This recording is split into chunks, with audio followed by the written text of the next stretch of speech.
Salut à toutes et à tous, bienvenue pour ce 4e épisode de Cold Facts depuis Riga.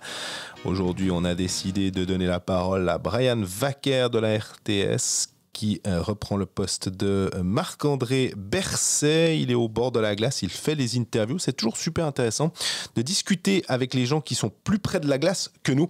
Alors forcément, on est revenu sur les 4 premières victoires de la Suisse et on s'est projeté aussi sur le week-end qui s'annonce contre le Canada et la Tchéquie. Et puis, un petit peu aussi de savoir qu'est-ce qui allait se passer en cas de quart de finale.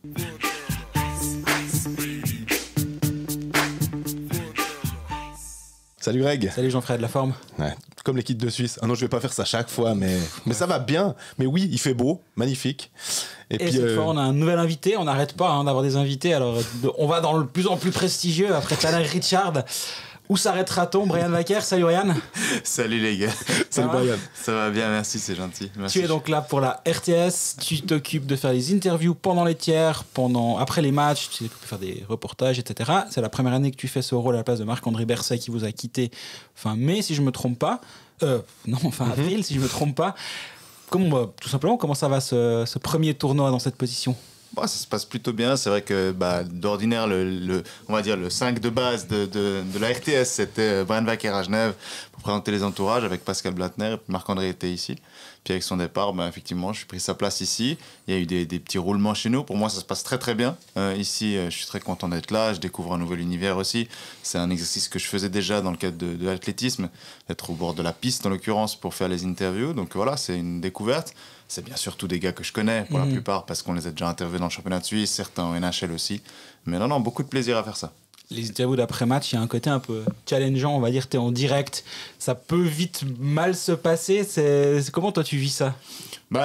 Alors en l'occurrence, vu que l'équipe de Suisse se porte plutôt bien, ça se passe pas mal, on va dire, mais c'est vrai que voilà, ça peut mal se passer. On en a parlé un peu ici avec d'autres journalistes, on disait est-ce qu'on a des souvenirs? Moi, honnêtement, vraiment, je n'arrive pas à me souvenir d'une interview. Chaque journaliste à qui j'ai parlé m'a dit ah ouais, moi je me souviens de celle-là. Moi, il n'y en a aucune qui s'est jamais vraiment mal passée. Après, il faut aussi comprendre que le sportif, il arrive en face de toi, et il n'a pas forcément toujours envie, selon la performance qu'il a fait. Et puis moi, il y a juste une chose aussi qu'il faut que les gens ils comprennent bien, et je l'ai appris. En fait, c'est pas quelque chose que j'avais conscience, mais c'est un manager d'une athlète qui m'a dit, vous êtes la première personne, le premier visage connu que le sportif, athlète, hockeyeur, peu importe, voit après sa performance. Donc ça a quand même un poids, une importance. C'était la première personne qui voit, qui connaît. Et donc du coup, les émotions, elles sont forcément différentes et elles vont sortir d'une certaine manière. Donc si tu as le malheur de poser une question qui n'est pas forcément très sympa, ça peut exploser. Mais en athlétisme, je le comprends volontiers, puisque c'est un sport individuel. Je me dis peut-être qu'en hockey, ils peuvent quand même, on les voit des fois en sortant de la glace pour aller en pause, discuter un petit peu, ou des fois rester un peu assis sur le banc et discuter avec un de leurs coéquipiers préférés. Donc ça change peut-être un peu, mais je comprends volontiers que c'est assez intéressant. Et est-ce que tu as vu pour l'instant des petites choses? Je me rappelle que Marco nous disait qu'il pouvait se placer des fois entre les bancs ou plus proche de la glace, et puis des fois entendre un peu ce qui se dit sur les bancs. Alors, la subtilité de l'aréna de Riga fait qu'il n'est pas possible d'être au milieu des bancs et en même temps d'être aux interviews, en fait. Parce que si tu veux sortir de la position entre les bancs, tu dois attendre que toute l'équipe de Suisse soit partie. Donc, du coup, ils sont déjà au vestiaire, en fait, au moment où tu arrives pour les interviews. Ce qui fait que la position qu'on appelle de pitch reporter, en l'occurrence de ice reporter, ici, à l'aréna de Riga, on l'a placé tout à la gauche du banc. Ce qui fait qu'on voit moins de choses. On voit bien le gardien remplaçant, parce qu'on est juste à côté de lui. On voit bien les médecins, on voit les changements de canne, mais c'est plus difficile, effectivement, d'avoir des petites informations du banc. Et c'est pour ça qu'on donne un petit peu moins de valeur à celle-là. Je suis intervenu une seule fois sur tous les matchs où je l'ai été. On partage ça avec RSI. SRF, visiblement, n'est pas trop intéressé par cette position. Mais sur les matchs que j'ai fait, je suis intervenu qu'une seule fois parce que j'ai vu le changement de lame. C'était Malguin, il me semble, qui a changé de lame. C'était devant moi, donc j'ai pu le préciser. Mais sinon, on voit quand même moins de choses depuis cette position-là. Est-ce que ça aide un peu aussi justement un changement de lame de Malguin? Est-ce qu'après un Félicien Dubois va dire justement, et puis peut-être avoir une anecdote? C'est toujours très difficile dans la position de pitch reporter, et j'en parle avec beaucoup de facilité parce que je commente aussi des matchs, donc je connais les deux exercices. C'est que tu sais jamais quand tu peux intervenir, et tu sais surtout pas ce que eux ont vu, en fait. Et il faut jamais oublier en fait que le téléspectateur, il voit ce qu'il y a sur l'écran en fait. Donc toi tu peux voir un truc qui est génial, mais si tu n'arrives pas à l'expliquer correctement, ça sert à rien d'en parler parce que sinon eux ils l'auront pas vu. Donc là le changement de lame c'est assez facile, les gens arrivent à se l'imaginer même s'ils l'ont pas vu. Mais des fois tu as peut-être, alors c'est pas encore arrivé, mais imagine on est sur le banc puis Tammy Albolin te fait un ajustement défensif hyper intéressant. Si t'as rien pour soutenir ça, si t'as pas d'image pour le soutenir, ça sert presque à rien de le dire parce que tu vas être là puis les gens ils vont dire ouais t'es gentil mais on n'arrive pas à comprendre ce que tu nous expliques quoi. Et puis aussi il n'y a pas un décalage des fois avec parce que ça aussi je sais que c'est assez frustrant puis qu'on a souvent des auditeurs qui vont nous écrire pour nous dire ah et puis alors le son sur telle et telle chaîne est tout décalé et puis souvent nous écrire calmons-nous on n'est pas le centre des doléances des gens. Non mais on se comprend. Mais c'est vrai que de temps à autre il y a un tout petit décalage, c'est vrai que ça doit être techniquement difficile à gérer. C'est très frustrant pour tout le monde, même pour nous, et c'est très difficile à gérer. Il faut savoir qu'avant les matchs on fait toujours des tests. Moi j'entends Steve qui dit voilà top, changement d'image etc. pour régler ça à Genève et en fait mais il faut juste imaginer que le signal audio et vidéo ne part pas en même temps, ne sont pas les mêmes sources qui partent de Riga, qui passent par Zurich, qui arrivent ensuite à Genève, donc ça fait tout un cheminement qui fait qu'il y a du retard. Après il faut synchroniser les deux une fois que ça arrive à Genève, puis si à ça tu ajoutes qu'une piste audio, parce que le pitch reporter ou le ice reporter, il n'y a pas de piste vidéo, donc qu'une piste audio, tu dois aussi la synchroniser. C'est ce qui a fait notamment qu'on n'a pas beaucoup utilisé,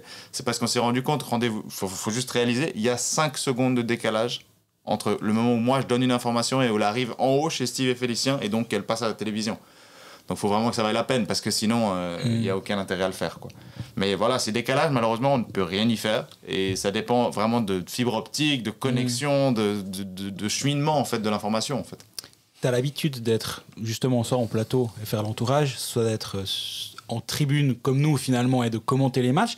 Cette place-là, t'as du plaisir à suivre les matchs dans le sens où on voit peut-être pas tout, on voit peut-être pas grand-chose, mais en même temps, tu es au plus proche de l'action. C'est quoi ton sentiment à cette place-là ? C'est vraiment paradoxal parce que c'est clair que vous avez bien mieux vu les matchs que moi. Jusqu'à maintenant, tous les matchs de l'équipe de Suisse, je les ai moins bien vus que vous parce que des moments tu es au bord de la glace, des moments tu es en train de préparer ton interview, tu regardes plus trop la glace, des moments en fait à la fin du match par exemple, les 3-4 dernières minutes, on part en zone mixte. Alors il y a un écran, on peut regarder sur un écran, mais on n'est plus du tout dans l'aréna en fait.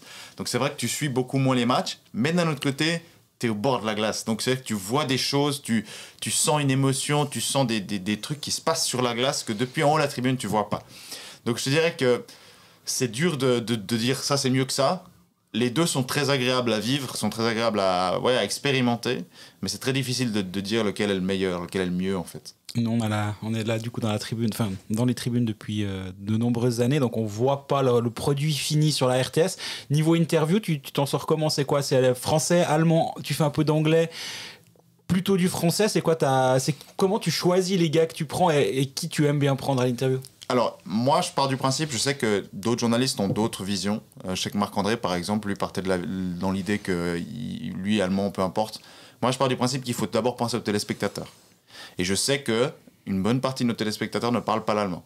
Donc, à partir de là, évidemment, Nico Hischier marque 3 buts, tu vas le prendre à l'interview, la question se pose pas. Et c'est Nico Hischier en plus. Et c'est Nico Hischier en plus, qui nous a fait l'honneur de répondre en français. Il a fait une réponse en français. Il a fabriqué une réponse en français. Mais cela dit, non mais c'était littéralement ça. On lui a dit Nico un mot en français, il a dit OK, mais pas de question. Il a tendu le micro, puis il a fabriqué une réponse tout seul. Voilà. Mais bon, tout ça pour revenir au fait que si Nico Hischier marque 3 buts, on va le prendre, on va le faire en allemand. Mais si c'est un match normal où tu as plein de joueurs qui sont un peu impliqués, on va préférer prendre un francophone parce que le public va mieux le comprendre.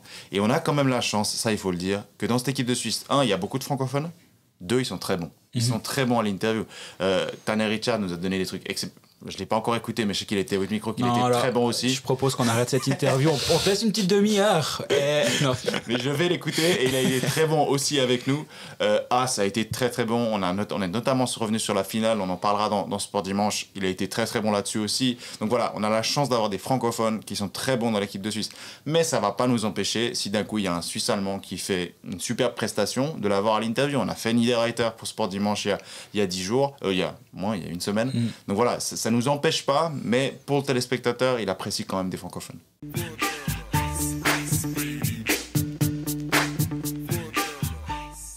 Bon, on va parler un peu de jeu, maintenant qu'on a parlé de médias et de télévision, mais je trouve aussi intéressant de lever un peu ce voile, justement, entre ce que les gens voient à la télé. S'ils nous écoutent, je présume qu'ils regardent les matchs. En général, si tu vas dans un podcast de niche comme le nôtre, c'est que tu as regardé le match à la télé, donc j'aime bien ce petit éclairage-là. Ouais, puis surtout que des fois, ça critique aussi un peu le produit fini, donc d'expliquer les coulisses.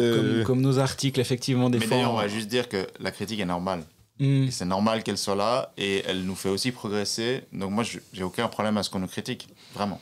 Mais tout à fait. Nous, je pense qu'on essaie aussi souvent d'être à l'écoute des gens qui nous écrivent, qui nous disent j'ai trouvé ceci, cela. Quand c'est bienveillant et quand tu vois que c'est fait avec justement avec une bonne intention, moi je suis assez favorable aussi, je dois dire. En parlant de critique, parlons de cette équipe de Suisse, mais il n'y a pas grand chose à critiquer. Dernière fois qu'on a parlé de jeu et non de l'interview de Tanner Richard qu'on a diffusé mercredi, il y avait 2 matchs, 2 victoires. Depuis, la Suisse a joué 2 autres matchs. Victoire contre le Kazakhstan 5-0, victoire contre la Slovaquie 4-2. Petite anecdote, l'équipe de Suisse a passé plus de 205 minutes sans encaisser de but dans ce tournoi. C'est son nouveau record. Le dernier datait de 1939. Ce qui m'a fait apprendre qu'à l'époque, les tiers-temps duraient 15 minutes. Parce que j'avais 4 blanchissages, 201 minutes. Puis à un moment, je me suis dit, oula, il y a un petit souci de mathématiques. Et j'ai regardé, puis là, en fait, c'est 3 x 15. Donc, c'était bel et bien 4 blanchissages. Mais pour 180 minutes de glace. Et après, ils ont joué encore un tir complet contre les États-Unis sans encaisser. Et après, il y a eu des buts. C'est pour ça que, voilà, bref. Cette équipe de Suisse, Brian, t'en penses quoi jusqu'à présent ? Je pense qu'elle est séduisante et surtout ce que j'ai trouvé très intéressant, c'est le match d'hier soir. En fait, cette victoire en encaissant des buts, c'était le premier vrai défi, c'était la première grosse équipe, c'était le premier challenge et elle y a répondu. Et dans certains tournois, avec certaines équipes de Suisse, quand il y a 3-2, tu aurais pu commencer à sentir un petit vent de panique, voir que ça commence à mal tourner. Là, moi, à aucun moment donné, encore une fois, depuis le bas de la tribune, peut-être que en voyant toute la glace, c'était différent, mais à aucun moment, j'ai senti un vent de panique. J'ai senti une sérénité dans cette équipe de Suisse. Et c'est très bon augure pour la suite du tournoi, quoi. Mm-hmm. Ouais, je suis d'accord. Là, on a vu que même contre les Slovaques, il y a ce 2-2. Tu dois pas être 2-2 après 2 tiers, vu la qualité du jeu proposé. Ouais, mais il se trouve qu'il y a eu ces 2 buts qui sont tombés un peu contre le cours, enfin pas un peu, carrément contre le cours du jeu. Dans le premier but, qui est un peu un concours de circonstances. Mais voilà, derrière, Maillard fait encore un très gros arrêt parce que j'ai fait mes étoiles, une distinction individuelle après le match. Puis je vois Maillard 13 shoots, 2 buts, mais je me dis, je suis obligé de le mettre parce que je trouve qu'il a quand même gagné. Il a une partie de la victoire qui lui est due parce qu'à 2-2, il fait un très gros arrêt. Il y a un Slovaque qui campe là, il est tout seul, il a le puck, il a vraiment 2 heures pour tenter un truc, mais il était hyper propre. Et ça, c'est à ce moment-là, je pense que le match, finalement, il tourne du bon côté définitivement, juste après Marty marque. Mais effectivement, moi, ce que j'ai bien aimé jusqu'à présent dans cette équipe de Suisse, c'est qu'elle s'est pas adaptée au niveau de son adversaire. Elle a réussi toujours à imposer son jeu. Contre les Slovaques, c'était forcément plus difficile, mais c'est logique. En face, il y a un adversaire un peu meilleur, mais malgré tout, elle a fait le même genre de match. Et ça, j'ai trouvé que c'était assez intéressant pour la suite. Et là, on va encore lever d'un niveau contre le Canada, mais ça, on en parlera un petit peu plus tard. Mais je me réjouis de voir si elle est capable encore de faire ça dans un prochain match. Parce que 36-13 au niveau des tirs, c'est quand même assez flagrant de voir la domination suisse. Et puis, ce qui m'a un tout petit peu frustré, moi, après ce 2-0, est-ce qu'ils ont eu un petit peu de relâchement ? Parce que Ambul récupère un puck que le Slovaque perd à la bande, et puis c'est parfaitement Niederreiter qui conclut. 2-0, là, on se disait... Ouais, c'est bien. Et puis, 21 secondes plus tard, il y a ce but qui tombe... qui vient un peu, qui casse justement qui fixe le nouveau record à 205 minutes et des poussières. Et c'est un petit peu frustrant de prendre le but qui casse le record comme ça, finalement, je trouve. Sur un patin de l'arbitre qui touche le puck et ça remet tout le monde à rebours. Et puis finalement, après, y a un gars qui est seul face à la cage vide. Ce que moi j'ai bien aimé, justement, c'est que Miranda, à la fin du match, tu parlais des francophones, Brian, juste... Petit aparté sur Marco Miranda, mais je pense qu'il parle bientôt mieux le français que le suisse-allemand. Alors là, il se refait un petit cours de suisse-allemand 2 semaines dans l'équipe de Suisse. Il va parler un peu avec des gens d'outre-Sarine. Mais c'est impressionnant. Moi, je lui fais souvent la blague. J'ai dit, mais en fait, pour un roman, tu parles assez bien l'allemand quand même. Puis il rigole, il dit que c'est grâce à sa copine en fait. Exactement, il l'a rencontré à Genève, il me semble. Exactement, mais lui il est impressionnant. Du côté, les Genevois s'en rappelleront, mais il est dans la classe des Maurice Traxler qui était venu à Genève, qui imitait à la fois Roger Federer et en plus qui était excellent en français, à la voix, hein, bien sûr. Et Miranda disait, mais en fait, c'est pas le système qui a failli sur ce but. Et finalement, c'est ça qui reste positif. Le système défensif est en place. Et bah oui, ça peut arriver. Un mauvais rebond, un truc, une bande qui renvoie le puck quelque part. C'est toujours possible, mais le système est en place. Et finalement, c'est ce qui est important. Mais ouais, je dirais justement là, en fait, parce qu'il faut toujours voir des points à améliorer. La seule interrogation que moi je pose, c'est alors c'est pas tant les temps de glace, parce que ça c'est pas très important, mais c'est plus l'utilisation de certains hommes et la sous-utilisation d'autres joueurs compte tenu de l'arrivée des NHLers. Parce que hier on a beaucoup vu Ischier, on a beaucoup vu Siegenthaler, on a beaucoup vu Fiala. On les a tous beaucoup vus, c'est très bien, mais il y en a d'autres qu'on a moins vus, qu'on a plus vus dans les premiers matchs, et on sait qu'on aura besoin d'eux plus tard. Et moi, notamment sur les powerplay, je me demande dans quelle mesure est-ce que Fischer va réussir à gérer tout ça, en fait. Ouais, c'est aussi la question que je me pose. Je voulais justement ouvrir un peu un chapitre NHL et la ligne qu'on a vu, où on a tous salivé. Greg, quand tu as tout de suite vu, tu as eu l'information d'un entraînement, puis tu as dit, bon alors les gars, ce sera Malgin, Ischier, Fiala. Tu réfléchis rapidement, tu dis ça va aller assez vite. Au niveau des skills, ça va pas trop mal jouer. Et puis Ischier avec son talent défensif. Tu te dis que Perez, je me suis dit, mais est-ce que la ligne est vraiment complémentaire? Et puis on a vu Fiala. T'as dit après le match, t'as pas dit avant. Pardon? T'as dit après le match. Non, avant le match, je me demandais si ça allait être complémentaire. Dans ta tête, alors. Bah oui, bah bien sûr. Mais savoir si un Niederreiter serait plus utile peut-être un type un peu plus musclé finalement pour jouer avec deux artistes entre guillemets. Et puis Fiala a beaucoup tenté. Je crois qu'il a 7 tirs sur. 7 tirs, Malgin 5 et Ischier 1. C'est vraiment, il a distribué. Il a dit faites le truc. Niederreiter 5 aussi. Donc en fait, ce que j'aime bien par contre, c'est que ces gars-là. Alors, on leur a dit, les gars, vous êtes les buteurs de l'équipe de Suisse, vous êtes les stars, ils prennent leurs responsabilités. Après, il faut régler la mire maintenant. Mais justement, vu que on parle de ça, c'est l'alignement qu'on a. Au dernier épisode, on se demandait justement avec l'arrivée des joueurs, qu'est-ce que ça allait donner. Est-ce que Tanner Richard allait perdre sa place? On était assez convaincus que non, vu son début de tournoi. Mais du coup, l'option, c'était décaler Malgin sur une aile. C'est exactement ce qu'a fait Patrick Fischer. Donc moi, je suis très content d'avoir vu ça. Je pense que Malgin est très bon sur l'aile. Moi, je le trouve presque meilleur, mais en tout cas pas moins bon. Et la question, et tu as raison, Jean-Fred, sur la connexion entre ces trois joueurs, est-ce qu'elle est vraiment bonne dans le sens où Malgin porte beaucoup le puck? Ischier est un joueur qui a aussi besoin du puck pour être efficace, je pense, même s'il est très efficace dans le jeu sans le puck, mais c'est deux joueurs qui vont te créer de l'attaque finalement. Fiala, c'est un finisseur, mais avec la capacité de prendre le puck, on l'a vu qu'il fait quelques tours en zone offensive là aussi. Puis tu dis en fait il n'y a qu'un puck pour les trois. Est-ce que l'idée de Niederreiter est intéressante? Et Fischer à la fin du match nous a quand même dit faut qu'il joue un peu moins joli peut-être de temps en temps. Et là dans le genre pas jouer joli, Niederreiter et être efficace, parce qu'il y en a d'autres, mais pas jouer joli mais avoir un impact monstre, Niederreiter il est vraiment là. Et si tu sors Malgin de cette ligne là par exemple, ou Fiala, absolument, et que tu dilues un tout petit peu plus, là ça peut être assez intéressant de voir justement si c'est une option qui va être utilisée contre le Canada. Et juste pour parler de la dilution, le deuxième powerplay, si on le compare avec le premier powerplay, ça c'est des théories qu'on tenait aussi durant la finale. Est-ce que vraiment tu dois mettre tous tes gros canons, on va dire, pour faire une traduction littérale de l'anglais, dans le premier powerplay au détriment du deuxième, elle jouait 1,40, ou est-ce que t'en fais deux, puis tu peux les alterner, user un petit peu plus ta défense et adverse. Et pour l'instant, il y a un peu tous les grands canons, on va dire, dans le premier, et je me demande si c'est vraiment, vraiment efficace. Je pense qu'on aura des réponses déjà contre le Canada. Je pense que Fischer aujourd'hui, l'entraînement est optionnel, mais demain matin, sur la glace, au morning skate, il va faire quelques ajustements, et je pense qu'on risque aussi de voir des ajustements pendant le match, selon comment ça tourne, en fait. Est-ce que vous êtes dit aussi, en voyant Koukan, que peut-être Moser pourrait prendre cette place-là, mais que, comme il revenait de maladie, il fallait peut-être pas non plus tout chambouler? J'ai pas la réponse, mais Moser Leffel était plutôt sur le deuxième powerplay depuis le début du tournoi. Donc Koukan, je pense que c'est un défenseur qui a justement pas un énorme shoot. Mais en même temps, si tu restes avec l'alignement actuel, puis que tu as d'un côté Fiala, de l'autre côté Malgin, des joueurs qui t'as deux menaces de chaque côté, finalement d'avoir un défenseur qui est capable de bien faire circuler le puck de droite et de gauche. Tu me diras, Moser, c'est exactement le même profil, mais Koukan le fait finalement assez bien, et moi ça me choque pas de le laisser là, en tout cas. Moi je me demande juste effectivement s'il faut pas sortir un de ceux-là et de le mettre dans le powerplay numéro 2. On a Gaëtan Haas qui a perdu sa place dans le premier powerplay alors qu'il était vraiment très bon, je trouve, à droite de Koukan, et on en parlait au dernier épisode avec la connexion qu'il avait avec Malgin qui était aussi assez bonne, et je me demande si de sortir Fiala, de le mettre sur le 2 et de remettre Haas là, ça pourrait être intéressant. En même temps, on n'est pas entraîneur et puis nous on regarde les matchs. Mais après, on va quand même aussi dire que ça fait du bien d'être en équipe, de voir une équipe de Suisse dans laquelle on se pose des questions comme celle-ci, parce que ça n'a pas été toutes les années comme ça. Et là, on a quand même un effectif et des joueurs à disposition pour Patrick Fischer qui permettent de penser gros, de penser grand et de penser loin, quoi.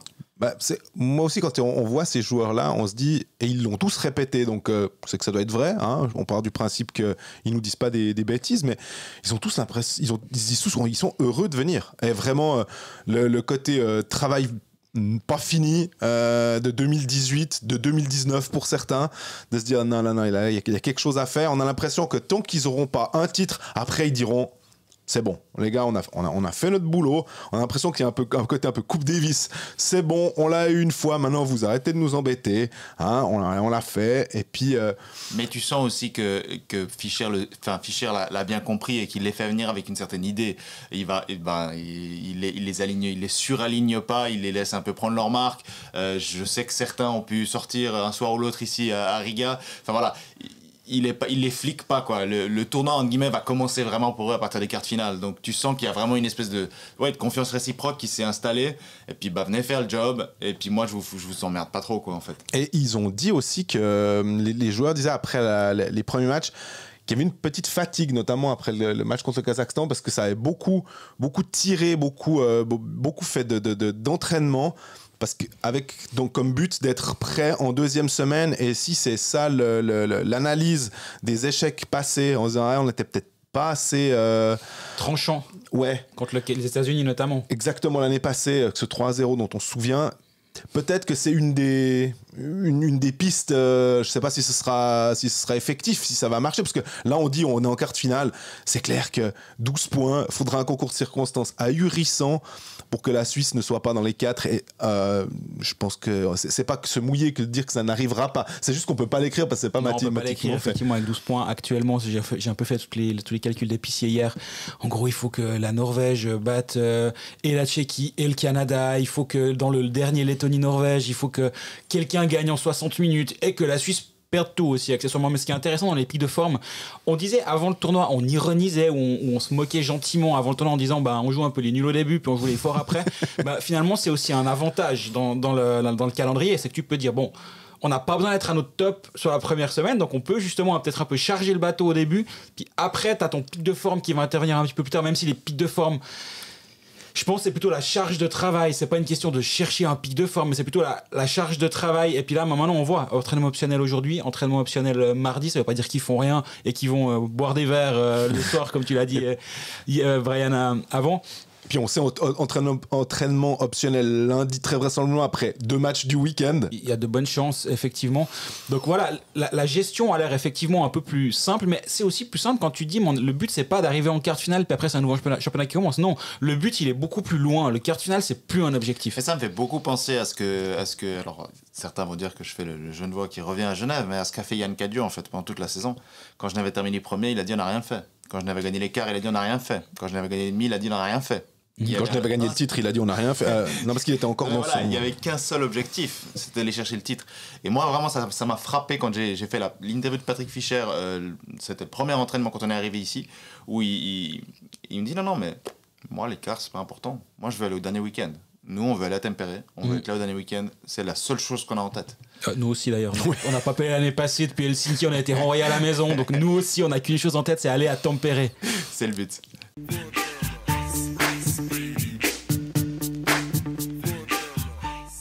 Ça c'est leur objectif, d'aller à Tempéré, d'aller au dernier week-end. Donc du coup, dans la lutte pour les médailles, la question que moi je me pose, c'est est-ce que c'est réaliste? Ceux qui m'ont lu, j'ai un peu dit que c'était l'équipe la plus forte de l'histoire. Alors j'ai volontairement pas écrit de l'histoire parce qu'on va dire mais en 53, on va dire du hockey moderne ou du hockey.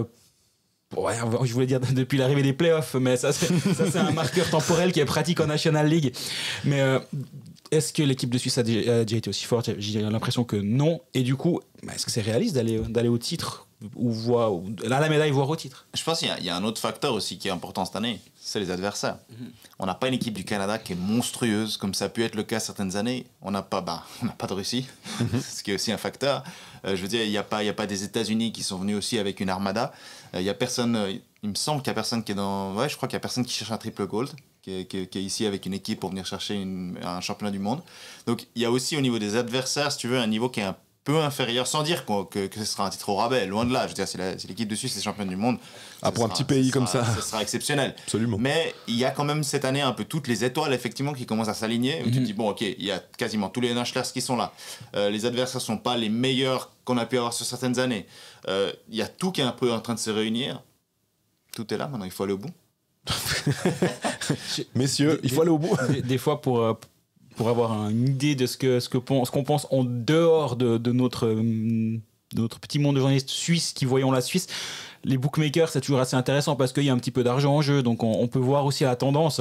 Et avant les annonces de Nico Hischier et de Jonas Siegenthaler et de Kevin Fiala, la Suisse était à égalité plus ou moins dans la cote pour gagner le titre avec les États-Unis derrière la République tchèque. En étant dans le top 6, mais 6e, bien devant l'Allemagne, bien devant la Lettonie. Et actuellement, la Suisse a une cote, selon les bookmakers, j'en ai regardé 2 ou 3, qui est quasi égale à la Suède, en 4. Canada étant le favori, la Finlande étant le favori devant le Canada. Et ensuite, là, actuellement, sur l'Euro, par exemple, la Suisse est à 5,30 contre 1. Et elle était à plus de 10 au début du tournoi. Et la Suède est à 4,75. Donc, pour dire... Et il n'y a pas que l'euro, parce que l'euro c'est mais en même temps c'est pas leur cote suisse, disons. Il y a de l'argent en jeu, donc ils font pas n'importe quoi, mais même sur des bookmakers étrangers, c'est la même chose. La Suisse est dans le top 4, on va dire, des favoris au titre, assez loin devant les Tchèques et devant les États-Unis maintenant. D'ailleurs, elle est au Power Ranking maintenant. Alors tu me diras, le Power Ranking de l'IHF, ça vaut ce que ça vaut, mais ils ont mis la Suisse première, et je trouve que c'est complètement logique quand tu as 19-2 de goal average, même si tu n'as pas eu des adversaires qui étaient les plus forts de ton groupe, tu as quand même gagné. Maintenant, on a parlé du Canada et des Tchèques.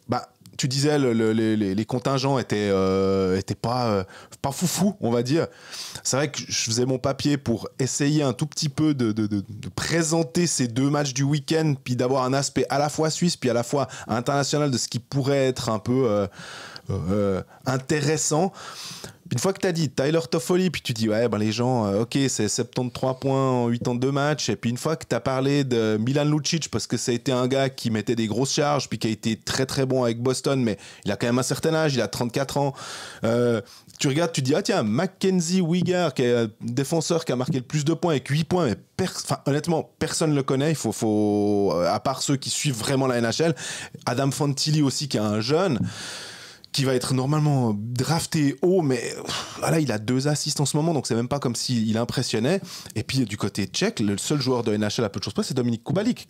Moi, avant le tournoi, je te hypais un petit peu les Tchèques quand même, en disant que j'aimais bien cette équipe et je m'en méfiais plus que du Canada. Absolument, c'est pas complètement bête. Pour l'instant, la République tchèque tient bien la route. T'as raison, une défaite un peu surprise contre la Lettonie. Après prolongation, mais à part ça, sinon c'est 3 victoires. Et moi j'aime bien cette équipe tchèque, de ce que j'ai pas vu de tous les matchs, on va vraiment pas se mentir, on a peu de temps pour voir d'autres matchs, mais de ce que j'ai lu sur eux, de ce que j'ai vu quand même, ça va pas mal. Kubalik, tu vois, il est en feu actuellement. Oui. Chervenka, il est toujours là pour mettre des points quand il faut. Et pour l'instant, ça gagne en tout cas. Avec Kari Jalonen en plus comme coach, un suiveur attentif m'a dit de bien regarder que le jeu de Kari Jalonen, ce qu'il proposait maintenant, avait changé par rapport à son habitude de jouer plus défensif. On va pas s'en plaindre. Mais en même temps, ça gagnait. Moi, c'est toujours la même chose. C'est que si c'est juste pour nos beaux yeux, on va dire, et de plaisir de regarder du hockey, d'accord. Après, s'ils repartent, la dernière fois, ils sont repartis avec une médaille de bronze. Si du coup, ils repartent avec l'or ou l'argent, je pense plutôt l'or, évidemment, parce qu'on vient tous chercher un titre quand on vient au championnat du monde. Personne ne va se plaindre si c'était un petit peu défensif. Je crois qu'il n'y a pas de problème. Mais c'est vrai que Dominik Kubalik, pour revenir à lui, c'est quand même quelqu'un qu'on a vu... J'aime bien les anciens joueurs du championnat parce que du coup on est presque émotionnellement impliqué dans la carrière de ces joueurs qui jouent maintenant du coup à Détroit. Puis depuis le début du tournoi, je suis en train de regarder ses statistiques, il a déjà 10 points en 4 matchs avec 6 buts et 4 passes décisives. Bon, après moi je mets toujours une petite nuance sur les points dans ce championnat du monde, parce qu'il y a des adversaires qui sont tellement faibles. Quand la Suisse gagne 7-0, tu te dis, bon, ok, celui-là, on le met un peu de côté, puis on sort un peu les points de ce match-là, parce qu'il faut remettre en contexte, quoi, je pense. Mais ça reste, 10 points dans un championnat du monde, ça reste solide, quoi. C'était comme des fois avec le football, quand il fallait ajuster, on enlevait les matchs contre Malte, et puis... c'est ça, exactement. Quoi. Pour faire le nombre de points et pour qualifier. Ça reste un championnat du monde, donc voilà. Mais c'est vrai que voilà, je pense c'est difficile avec d'établir des stats. En plus, il y a 3-4 matchs qui ont été joués, c'est très difficile, je trouve, Mais voilà, 10 points, c'est quelque chose. Et vu qu'on est bientôt au quart de finale, on peut déjà juste un peu expliquer le modus, parce que ça peut avoir un certain intérêt, je trouve intéressant de... Déjà, on va déjà dire que la Finlande est en train d'un tout petit peu nous embêter, et j'espère qu'ils vont pas... Il y a un scénario catastrophe qui est en train de se préparer. Je préfère en parler pour qu'il soit là, et puis ça va... Tu veux évacue. Ça va porter la poisse à ces scénarios catastrophes. Mais donc, les quarts de finale se croisent, du groupe A le groupe A et le groupe B se croisent. Les 2 premiers de chaque groupe accueillent dans leur ville respective les 3 et 4 de l'autre groupe. Donc si la Suisse finit première ou deuxième, elle reste à Riga, et si elle finit 3 ou 4, elle va à Tampere pour son quart de finale. À la nuance près que si la Suisse finit dans 1 et 2 en Lettonie, mais que les Finlandais finissent 3 et 4 à Tampere, la Finlande reste en Finlande. Donc et actuellement, la Finlande, c'est 4 matchs, 2 victoires, 2 défaites, 7 points. Ils sont derrière le Danemark, derrière la Suède, derrière les USA. Danemark, ils vont peut-être passer. Suède et USA, je suis pas sûr qu'ils les revoient. Donc il se peut que l'une des équipes qui finit 1 ou 2 à Riga doivent aller jouer la Finlande à la Nokia Arena. La question qu'on s'est posée avec Félicien Dubois, c'est si la Lettonie venait à se qualifier aussi. Oui. Qu'est-ce qui se passe si tu as un Finlande-Lettonie ? Alors, tu restes dans le même groupe. Exactement. Tout le monde reste à Riga, chacun reste chez soi. Ouais. Ah, donc c'est celui qui reçoit qui reste chez lui. Non, c'est 1-4 de Riga contre et 2-3. En fait, voilà. Tout le monde reste dans sa ville. Donc là, ça serait beaucoup plus simple. Mais là, ça nous concernerait un tout petit peu moins. Et comme tu m'expliquais hier, Jean-Fred, il y a assez peu de chances que la Finlande monte suffisamment haut pour jouer la Lettonie qui va pas monter plus haut que la 4. C'est clair. Donc normalement ce scénario normalement on va pouvoir l'éviter, mais actuellement c'est un scénario qui existe. Après, si on se rappelle, lorsque la Suisse fait sa dernière médaille en 2018 à Copenhague, elle bat la Finlande en quart de finale. Alors c'était pas en Finlande, c'était peut-être pas mais la Finlande était première de son groupe et la Suisse 4e. Exactement, et c'était une belle équipe de Finlande. Après le Canada bien sûr, mais donc la Finlande en quart, ça voudrait pas dire fin de la route pour gagner. On parle du titre. Pour aller au titre, on va pas jouer les Slovaques et les Lettons trop longtemps. On va aussi devoir jouer des grosses nations. Donc mais quand même, la Finlande, t'aimerais te les garder un petit peu comme boss de fin de niveau, quoi. Pas en quart de finale. Surtout chez eux. Ouais, j'allais dire, surtout à Tampere, dans la Nokia Arena, avec 13 000 personnes. Mais moi, les Finlandais, objectivement, je me dis, est-ce qu'ils ont pas un peu moins faim, Ils jouent à la maison. Mais ils jouent à la maison. Absolument. T'es chez toi. Même, tu peux avoir gagné tout ce que tu veux faire. T'es chez toi. T'es porté par 13 000 personnes. T'auras faim sur la glace, il n'y a pas de souci. La plupart de ces joueurs qui ont quand même un certain âge, c'est peut-être leur dernier championnat du monde à la maison. Et c'est probablement leur dernier championnat du monde à la maison. Non, moi cet aspect-là, l'aspect de la fin du champion sur un championnat, une saison régulière. On a vu Zug la saison passée. Ils ont gagné 2 titres. Ouais, se remettre en branle en septembre, c'est un petit peu compliqué. Il y a eu besoin de temps pour se mettre dedans, puis ça a jamais vraiment cliqué. Là, c'est 2 semaines. C'est une équipe, et c'est pas tous les mêmes joueurs qui ont tout gagné l'année passée. Il y a justement c'est une autre équipe finalement. Donc moi, cet aspect-là, je l'achète pas. Si on va jouer la Finlande en Finlande, il faudra battre des Finlandais qui ont un tout petit peu faim. Mais on n'y est pas encore. Enfin, là, je me projette, mais je trouve intéressant de juste poser les bases de comment ça va se passer après, parce que immanquablement, les questions, elles vont gentiment arriver. Contre qui ça pourrait se passer en quart ? Est-ce qu'on reste à Riga ? Est-ce qu'on va à Tampere ? Aussi, si des gens avaient décidé de se déplacer pour le quart de finale, peut-être qu'il va falloir attendre mardi soir pour décider. Mais bon, ça, c'est de la musique d'avenir.